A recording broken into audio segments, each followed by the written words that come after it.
Каза намазын сурагы кандай? Дайыма биз Кур'ан, аят, хадис алымдардын китебинен жооп беребиз.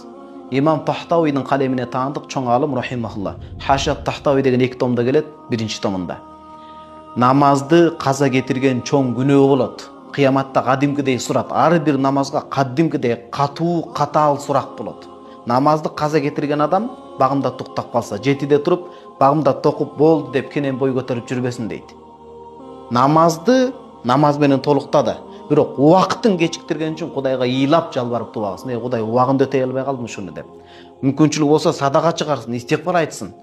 Убакыт намаздын казасын окуган күндө дагы ушундай бир оор жан түшөлткөн түшүгү бар деп атат да. Элестетиңиз, кыяматта оор эми өтө катуу коркутпайлы, намазды каза кетирбеш керек. Мусулман адам жөндөн жөн каза кетирбейт. Бизде фик, Ханафи мазхабтан миллиондогон фик китептерде келет, 1000 деген. Фослун фил фаваид дейт. Каза намаз деген тема жок. Эмне үчүн? Мусулман билип туруп дүйнөгө азгырылат, намазды каза кетирбейт. Унутуп калат же башка болуп калат. Фаваид өтүп кеткен намаз деген теманы коюшкан. Адам билбей өткөрүп алат намаз. Бирок атайылап туруп каза кетирген ал кыйын болот сурабы.